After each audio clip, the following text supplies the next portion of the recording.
Happy June, y'all, and happy Adopt a Cat Month.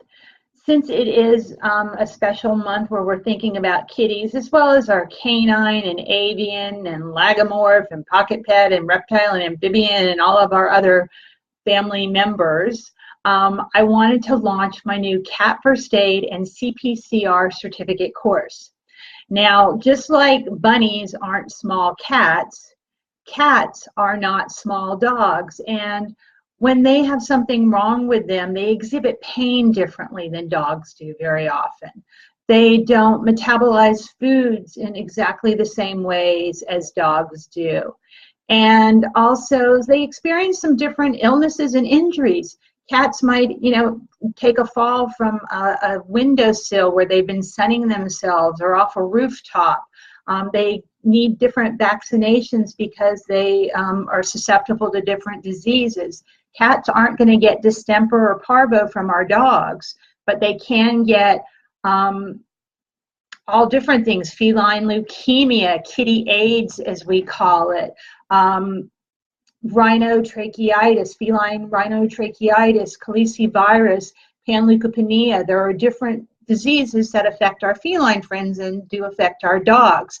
So it's important we know what to do when our kitty isn't feeling her best and before we can get her to competent medical care. So for that reason, even though I'm going to still teach my dog and cat first aid and CPR classes, because many dogs have a feline sibling and many felines have a canine sibling, so it's important that I, keep those classes together. I feel very strongly about that. And many things do translate. There are some techniques that we do for kitties, like CPCR, that may be very similar to what we do on a smaller dog. And they are living, breathing mammals. So a lot of it is, goes back and forth. It's the same. But for the reasons I expressed to you, that cats often metabolize foods differently than dogs. They experience some different injuries. I have created a Cat First Aid and CPCR class, which will be a self-guided journey for you. I've recorded it, and you can take it at your own speed. There is a test at the end. I give you a little self-test first, but then there's a written test, and upon completion of an 80% score or higher, you will get your certificate. So I'm really happy to offer this to you. Not only does it cover the normal things we would cover in any first aid class, but it does talk about some of the kitty-specific things that you may or may not already know about, such as cytozoonosis. It's also known as bobcat fever, and it's a tick-borne disease that cats can get. And so often, fleas and ticks, people with kitty cats think if they're indoor cats, they're not, prone to getting these parasites. And unfortunately, they do. More often than not, somebody will suddenly have a cat that's itching up a storm, licking at spots, making wounds and scratches on her body, but they're insistent that their cat can't have fleas or ticks because it's an indoor cat. But these critters, especially in the parts of the country where they're plentiful, can come in over a threshold or on your pant leg or on your shoe.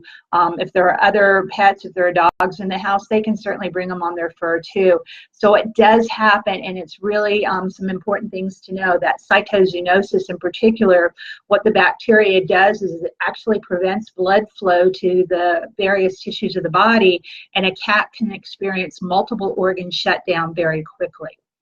So those are the kind of things I want to bring to your attention in the cat-specific class. Additionally, our dogs aren't generally prone to high-rise syndrome or falls from high places. They don't sun themselves on windowsills. They generally aren't on rooftops or climbing on walls. So again, that's something really important that we, take care with our cats, even if they're indoor kitties, because they like to find the high places in the house on top of the refrigerator and bookshelves. So you don't have to just be in earthquake country to be of the mind to strap bookcases to the walls and other objects like that, because sometimes when the kitty leaps the right way, even though she may just be, a 5 or 7 pound cat, not only can she send things tumbling off the shelf, she can fall, or the whole piece of furniture can come down with her and on her. So it's really important. Cat parents and cat professionals know these specific tips. Other things I'm going to go into is although CPCR is the most up-to-date protocol for cardiopulmonary cerebral resuscitation, there have been even some newer hand positions that have come out that I'm now teaching in all of my classes after taking a course through Cornell University. And cats and keel-chested dogs, we position our hands in a certain way, whereas our more square-chested dogs, we're doing something a little bit different. So in this cat class, I'm going to give you the up-to-date 411, as they say, on how to do first aid and CPR for your cat. Well, with the warmer weather out here, cats are more tolerant of heat than dogs, but just please make sure they always have shade to retreat to. And obviously, it's so much better for them to be in an air-conditioned home. If you have a catio for them where they're getting some fresh air, check into having a misting system in there. I know cats don't always like water, but it doesn't have to be dripping on them. It can, be keeping them cooler. Also, big thing, check the asphalt and the sidewalks if cats are out and about. If you can't place your hand on that sidewalk or that asphalt for a good 7 seconds and hold it there without, gritting your teeth and screaming in pain, there is no reason your dog or cat should be out walking on it. I just got an email with a picture. It was a dog's paw actually, but it was just badly burned from a hot surface that I'm going to be sharing. So it's just really important. We are, not only advocates for our pets, but protectors, and we supervise. So I hope everybody's off to a great start this June. Remember, it is Adopt a Cat Month, and even if you already have a kitty in your life, I always think the best exercise for a cat is adopting another cat. Not only do you save a life, but you give your companion a new friend. And, do check back if you are doing it into the archives of these videos. A few weeks back, I discussed about how you want to introduce cats to other cats, because you want to do that carefully. You want to start off on the right claw with kitties. You don't want to, have one dislike the other from the get-go. Very often, we just think because we fell in love with two particular pets, we should put them together and they're going to get along famously. But think about if somebody did that to us and just pulled two random humans and made us live together. It may not work.